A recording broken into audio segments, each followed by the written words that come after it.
Hello students, today we will discuss about force. So first question arise in our mind is what is force? कि ये force है वो होता क्या है, ठीक है. So force is nothing but we can say it is a push or pull experienced by one body when it is interacting with another body, or you can say it is a push or pull experienced by an object when it is interacting with another object. But over here, for this interaction, physical contact is not necessary. You guys have to remember that physical contact is not necessary. Okay. मतलब जब भी कोई दो body के बीच में force लग रहा है तो ज़रूरी नहीं है कि दो बॉडी के बीच में फिजिकल कांटेक्ट हो, ठीक है. ये फिजिकल कांटेक्ट होना ज़रूरी नहीं है. उसका बेस्ट एग्जांपल है gravitational force acting between earth and sun. आप देख सकते हो अर्थ और सन के बीच में कोई कांटेक्ट नहीं है, ठीक है. They are far apart from each other, still gravitational force is acting between them. Okay, so next let's see about its unit. Okay, so हमने ऑलरेडी हमारे प्रीवियस लेक्चर में फोर्स का यूनिट डिराइव किया था which is kg metre second -2. Okay, and आप 9th standard में पढ़ के आए हो कि फोर्स का यूनिट क्या होता है, Newton. Okay, so 1 Newton equal to we can say 1 kg meter second -2. Okay, so next is contact force.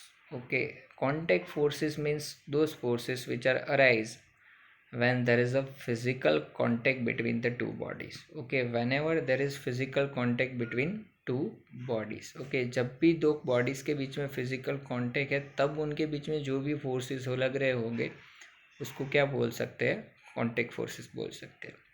Example के तौर पे आप फ्रिक्शन फोर्स ले लो. आप जब भी कोई दो बॉडी को रब कर रहे हो, ठीक है, तो दोनों के बीच में फ्रिक्शन फोर्स लग रहा है. ये फोर्स तभी लग रहा है जब दो बॉडी है वो एक दूसरे के साथ कांटेक्ट में, ठीक है. Suppose you are walking on a road. Okay, there must be friction between your shoes and road. Okay, अगर ये फ्रिक्शन है मतलब दोनों के बीच में फिजिकल कांटेक्ट है, और उल्टा आप बोल सकते हो फिजिकल कांटेक्ट है तभी इसी की वजह से फ्रिक्शन फोर्स लग रहा है. अगर कोई फिजिकल कांटेक्ट नहीं होता तो फ्रिक्शन फोर्स पॉसिबल ही नहीं था. दूसरे भी बहुत सारे एग्जांपल्स है. सपोज आप नॉर्मल फोर्स ले लो, ठीक है. सपोज एक बुक है टेबल के ऊपर पड़ी है, ठीक है, तो ये बुक टेबल के ऊपर डाउनवर्ड डायरेक्शन में फोर्स लगाएगी. तो थर्ड लॉ ऑफ मोशन के according means every action has its equal and opposite reaction. मतलब बुक जो है उसके ऊपर भी फोर्स लग रहा होगा टेबल की वजह से. तो यू कैन से table is also applied force on book which is in upward direction. That force is nothing but normal force. Okay, normal force and friction force are the two types of contact force. Okay, and all the applied forces are also known as a contact force. You can say mechanical forces जितने भी लग रहे होते हैं वो भी कौन से होते हैं, contact force होते हैं. Next distance forces.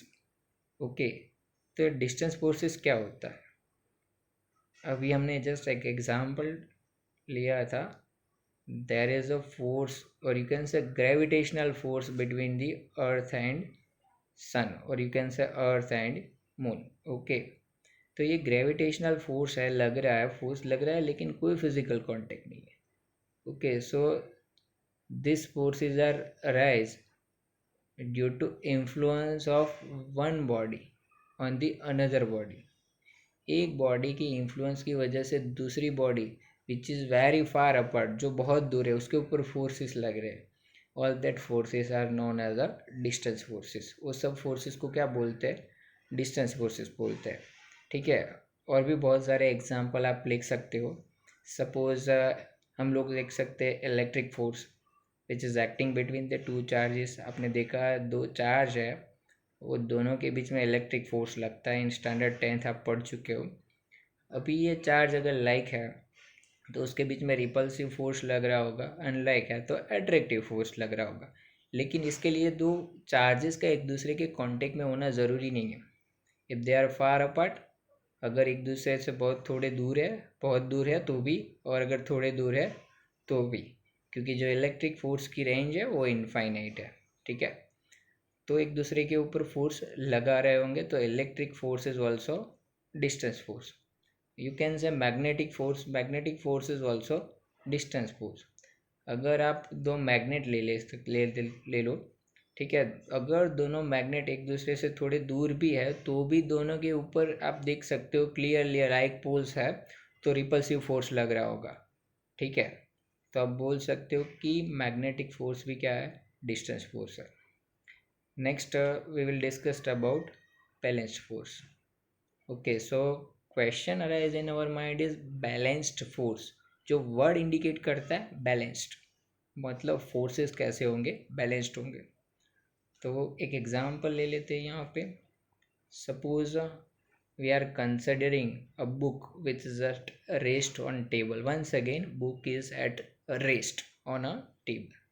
Okay, so book will exert a force on a table due to gravity in a downward direction. Okay, which is indicated by arrow over here. And according to third law of motion, every action has its equal and opposite reaction. Okay, मतलब हम लोग बोल सकते कि table जो है वो भी बुक के ऊपर अपवर्ड डायरेक्शन में फोर्स लगा रहा है। ओके, यहाँ पे आप देख सकते हो रेड एरो से इंडिकेट किया upward force which is reaction force.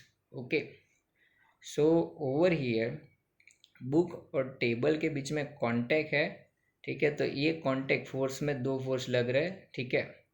आप देख सकते हो एक नॉर्मल फोर्स है, दूसरा ग्रेविटेशनल फोर्स है डाउनवर्ड डायरेक्शन में, ठीक है। According to third law of Newton ये दोनों फोर्स कैसे होते हैं, equal in magnitude. Once again, every action has its equal and opposite reaction. So these two forces are in equal in magnitude and opposite in direction. अब आप देख सकते हो कि ये दोनों फोर्सेस जो है अगर इक्वल इन मैग्नीट्यूड है, अपोजिट इन डायरेक्शन है, तो दोनों का नेट फोर्स और यू कैन से रिजल्टेंट फोर्स कितना होगा, 0। मतलब कि अगर बुक टेबल के ऊपर डाउनवर्ड डायरेक्शन में 5 न्यूटन फोर्स लगा रही है तो टेबल भी बुक के ऊपर अपवर्ड डायरेक्शन में 5 न्यूटन फोर्स लगा रहा होगा। तो बुक कहाँ पे जाएगी, कहीं पे नहीं जाएगी, इट विल नॉट मूव। ये रेस्ट पे थी तो ये रेस्ट पे ही रहेगी। इसका स्टेट ऑफ मोशन क्या था पहले, इसका स्टेट ऑफ मोशन था रेस्ट। तो after that state of motion क्या रहेगा, रेस्ट ही रहेगा। Means you can say if net force is 0 body is said to be in a equilibrium. Means if it is at rest then it will remains at rest. It will not change its state of motion because net force is 0. इसका state of motion as it is ही रहेगा, ठीक है। अगर ये rest पे है तो हम लोग बोल सकते हैं कि ये रेस्ट पे रहेगी। लेकिन अगर ये यूनिफॉर्म वेलोसिटी के साथ बुक जो है वो मूव कर रही होगी तो क्या होता।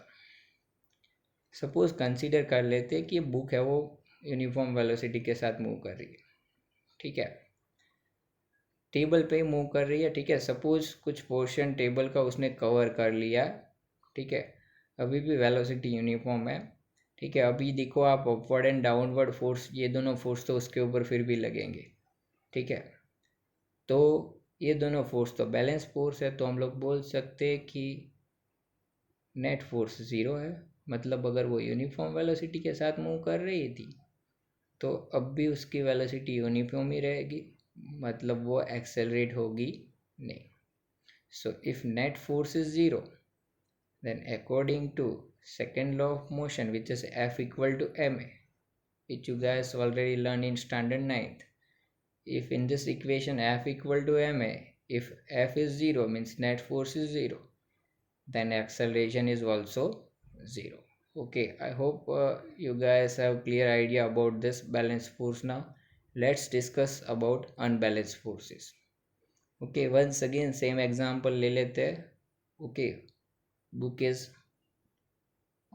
on a table but over here this time book is moving. Okay, here I am not saying that it is moving with constant velocity, book already move कर रही है, ठीक है। सपोज टेबल है जिसके ऊपर बुक मूव कर रही है, उसका 50% पोर्शन स्मूथ है और 50% पोर्शन क्या है, रफ है। जैसे ये book left hand side move कर रही है, उसका 50% पोर्शन जो कि स्मूथ है, जैसे वो स्मूथ पोर्शन कवर कर रही है, अब ये बुक रफ पोर्शन में एंटर हो रही है, ठीक है। तो due to that roughness, book का बॉटम फेस जो होगा, ठीक है, और टेबल होगा, दोनों के बीच में फ्रिक्शन फोर्स लग रहा होगा, okay. And this friction force is always opposite to motion, so over here if book is moving on left hand side, then friction force must be on right hand side, okay.